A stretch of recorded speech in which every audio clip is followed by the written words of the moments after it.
সংগ্রাম শুরু হয়েছে বহু আগে থেকে। আমাদের মানুষেরা বিভিন্ন সময়ে তাদের বিভিন্ন দাবি দাওয়া নিয়ে, ভাষার দাবি নিয়ে, গণতন্ত্রের দাবি নিয়ে, ডিক্টেটরের বিরুদ্ধে সংগ্রামের লড়াইয়ে তারা সংগ্রাম করেছেন, সফল হয়েছেন। এই সংগ্রামে বিভিন্ন সময়ে আমাদের জাতীয় নেতারা একেবারে বহু আগে থেকে শুরু করে, এমনকি ব্রিটিশ পিরিয়ড থেকে শুরু করে এই দেশের স্বাধীনতার জন্য বহু লোকে প্রাণ দিয়েছেন, আত্মত্যাগ করেছেন।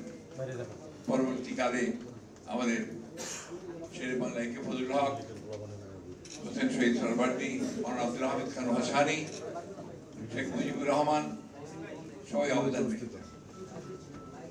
এই স্বাধীনতা সংগ্রাম যখন চূড়ান্ত পর্যায়ে এসেছিল, যখন মানুষ আশা করছিল যে এই সংগ্রামের মধ্য দিয়ে মানুষ পাকিস্তান হানাদার বাহিনীকে বাধ্য করবে দেশ ছেড়ে চলে যেতে এবং একটা গণতান্ত্রিক রাষ্ট্র নির্মাণ করবে, সেই স্বাধীনতা সংগ্রাম যখন চূড়ান্ত পর্যায়ে এসেছে, বিশেষ করে 7ই মার্চের ঘোষণার পরে সব মানুষের একটা আকাঙ্ক্ষা ছিল এবার স্বাধীনতার ঘোষণা আসবে, মুক্তি সংগ্রামের ঘোষণা আসবে। কিন্তু দেখা গেল 25শে মার্চে যখন পাক হানাদার বাহিনী গণহত্যা শুরু করলো, আক্রমণ করলো নিরস্ত্র বাঙালি মানুষের উপরে, তখন দেখা গেল যারা এতদিন ধরে নেতৃত্ব দিয়েছে, স্বাধীনতার কথা তারা বলেনি কিন্তু সংগ্রামে নেতৃত্ব দিয়েছে, তারা হঠাৎ করেই যেন উবে গেল, পালিয়ে গেল। এবং যার উপরে সবাই সেই সময়ে নির্ভর করেছিল, অবিসংবাদী নেতা সেই সময়ে শেখ মুজিবুর রহমান, তিনি পাক হানাদার বাহিনীর কাছে আত্মসমর্পণ করলেন। মানুষ একদম দিশেহারা হয়ে গেছে, কি করবে বুঝতে পারছিল, কি কর্তব্য বিমূঢ়।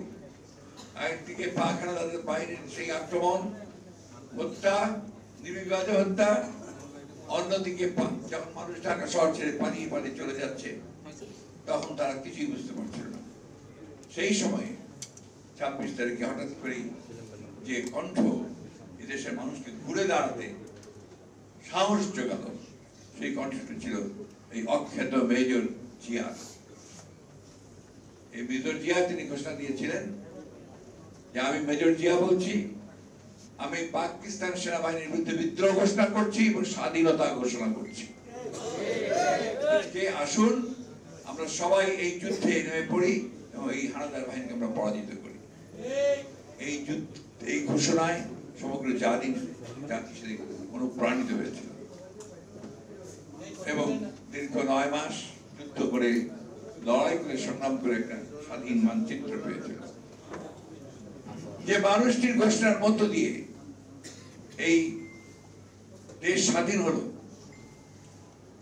সেই মানুষটিকে আজকে যারা শাসক গোষ্ঠী আছে, তারা বহুদিন ধরেই এই মানুষটিকে তারা অস্বীকার করে।